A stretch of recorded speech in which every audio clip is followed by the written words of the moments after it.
ప్రభుత్వంలో భాగస్వామ్యంలో ఉన్న కార్యకర్తలు కానీ, మా సహచర ఎమ్మెల్యేలు కానీ, మీరు వ్యక్తిగతంగా ఏ తప్పులు చేసినా అది ప్రభుత్వం మీద పడుతుంది. అలాంటి తప్పులు జరగకుండా చూసుకోండి.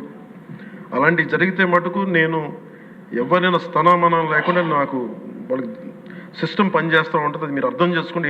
నేను ఏ ఉద్దేశంతో చెప్తానని చెప్పారు అధ్యక్ష. ఇలాంటి తప్పులు జరిగితే అవి వ్యక్తులు చేసిన తప్పులు పార్టీలకు కానీ ప్రభుత్వానికి కానీ చెడ్డ పేరు రాకూడదు. దాన్ని ఎలా హ్యాండిల్ చేసుకోవాలో జనసేన పార్టీ తరఫు నుంచి నేను మా వాళ్ళందరికీ కూడా ఒకటే తెలియజేశాను. మీరు వ్యక్తిగతంగా కనుక ఏదన్నా చేసి అది కూటమి ప్రభుత్వానికి ఇబ్బంది కలిగితే నేను వారిని వదులుకోవడానికి సిద్ధంగా ఉన్నానని చెప్పి చాలా స్పష్టంగా తెలియజేశాను అధ్యక్ష. అది మీరు ఇసుక విధానాల్లో కానీ, మైనింగ్ విధానాల్లో కానీ ఏ రకంగానా సరే గత ప్రభుత్వం చేసింది కదా మేము కూడా చేస్తామని ఎవరన్నా నాకు జనసేన పార్టీ తరఫు నుంచి ఎవరన్నా సరే ఉంటే